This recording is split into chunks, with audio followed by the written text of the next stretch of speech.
আল্লাহ সবাইকে সবকিছু দিয়ে তৈরি করেন না।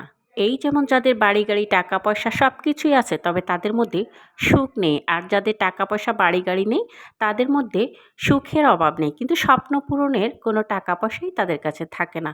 হ্যালো এভরিওয়ান, আসসালামু আলাইকুম। কেমন আছেন সবাই? আজকে নুডলস রান্না করলাম সকাল, সকাল। তাই একটু করে খেয়ে নিচ্ছি আর নুডলসটা খুবই ভালো হয়েছে। তো চলে গেলাম পরবর্তী রান্নার কাজে। আজকে মাংস রান্না করব আর মাংসটা একদমই চর্বি, হাড় কোনো কিছুই নেই।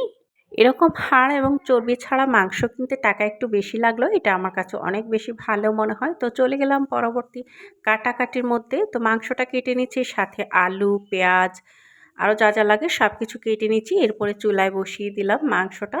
আর এখানে পেঁয়াজ দিয়ে দিচ্ছি। এরপর হলুদ, লবণ, মরিচ গুঁড়া এবং সব ধরনের মশলা একসাথে দিয়ে হাতে মেখে আজকে রান্নাটা আমি করব। কারণ হাতে মেখে রান্না করলে আমার কাছে অনেক বেশি ভালো লাগে। আর আজকে সময় খুব একটা নেই, আরও অনেক কিছু রান্না করতে হবে। তো সেই জন্য হাতে মেখে আজকে রান্নাটা বসিয়ে দিব। তো এক করে সবগুলো মশলা দেয়া শেষ। এবার আমি খুব ভালো করে মেখে নিব। আর মাংসটা যত ভালো মাখানো হবে ঠিক ততই ভালো লাগবে। মাংসটা মাখানোর সময় যদি খুব সুন্দর করে মাখানো হয়, মনে হয় যেন মাংসের ভিতরে একদম সবগুলো মশলা ঢুকে যায়। তো এখন আমি চুলাটা ধরিয়ে দিলাম আর মাংসটা খুব ভালোভাবে কষিয়ে নিব অনেক সময় নিয়ে। আর কষানো হয়ে গেলে আমি এখানে আলু দিয়ে দিলাম। আর আলুগুলো বাচ্চারা খুবই পছন্দ করে। মাংসর মধ্যে বিশেষ করে আলু দিলে বড়দের চেয়ে বাচ্চারা বেশি খুশি হয়।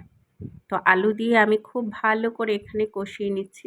আজকের এই আয়োজনটা শুধু আমাদের জন্যই না, আমাদের বাসায় আজকে মেহমান আসবে, বিশেষ করে তাদের জন্যই কিন্তু আজকের এই আয়োজনটা।